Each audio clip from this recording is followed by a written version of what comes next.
Renungan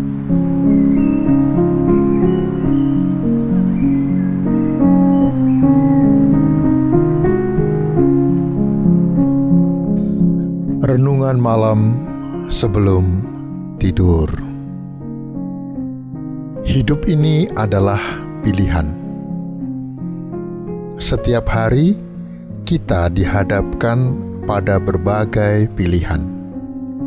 Namun, kita sendirilah yang harus menentukan pilihan kita itu. Semoga ketika kita menetapkan sebuah pilihan, hal itu dilakukan dengan menyadari bahwa setiap pilihan selalu ada dampaknya. Itulah yang harus ditanggung sendiri. Ada saja orang yang beranggapan bahwa aku melakukan ini atau itu karena terpaksa atau dipaksa.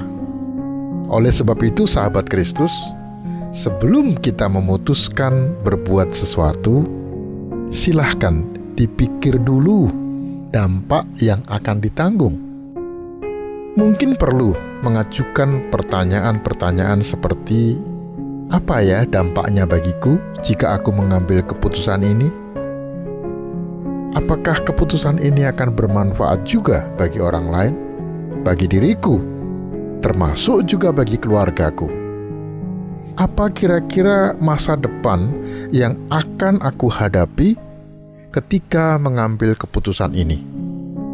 Nah, inilah beberapa pertanyaan yang mungkin perlu kita ajukan ya sebelum kita mengambil keputusan.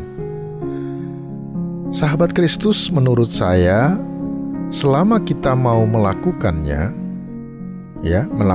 mengambil keputusan, yang penting kita tahu konsekuensinya atau dampaknya, siap untuk ditanggung sendiri. Karena itu, lakukan pilihan itu untuk sesuatu yang bernilai dalam hidup ini. Sahabat Kristus, suatu hari ada 2 orang karyawan sekolah kami mengalami kecelakaan motor. Akibat terlempar dari motor, mereka mengalami luka yang cukup parah. Tentu saja mereka sudah berhati-hati dalam mengendarai motornya, dan tentu juga mereka tidak memilih kecelakaan tersebut.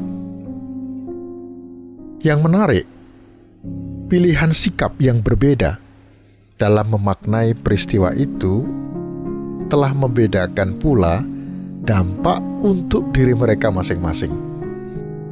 Ketika mereka memberi arti apa makna tabrakan itu bagi dirinya. Yang satu, karyawan yang satu memilih untuk merasakan itu dengan hati yang pahit. Sial, gitu kira-kira mungkin ya. Kenapa ini terjadi padaku? Sedangkan yang lain itu malah dia bersyukur atas peristiwa tersebut. Karena itu pilihan secara mendasar mempengaruhi hidup mereka masing-masing dan juga hidup keluarga mereka. Sahabat Kristus, terlalu banyak dalam hidup ini yang masih merupakan misteri bagi kita, sehingga kita tidak dapat memastikan, apalagi menguasainya. Sadarkah kita bahwa salah satu kekayaan yang tidak bisa diambil dari kita adalah kebebasan kita untuk menentukan pilihan? Jadi jika demikian, mari kita melakukan pilihan yang terbaik dalam hidup ini.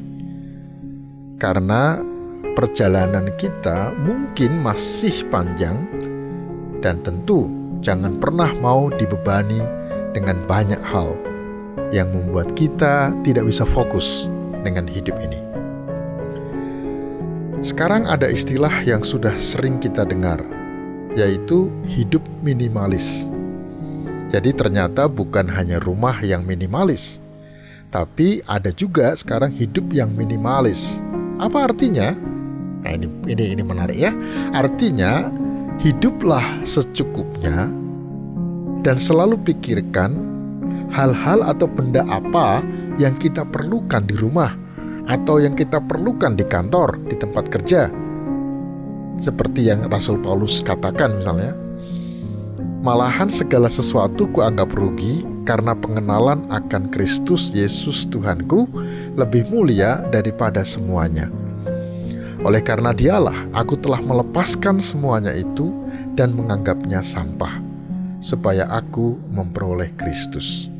Filipi pasal 3 ayat 8. Nah, sahabat Kristus, menarik apa yang dikatakan oleh Rasul Paulus tadi.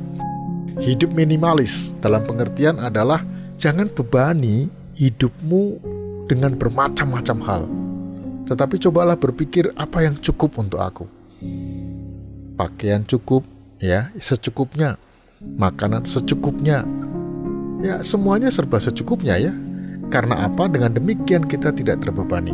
Oleh karena apa? Masih ada banyak hal penting yang perlu kita lakukan, yang perlu kita pikirkan, dan yang perlu kita sikapi. Mari kita berdoa.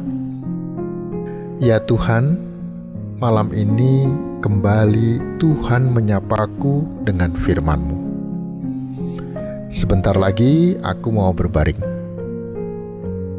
Mohon berikan aku kesempatan esok hari kembali dibangunkan dalam keadaan segar, sehingga aku dapat semakin memfokuskan diri, memilih, dan menentukan sesuatu yang berkenan kepadamu. Amin.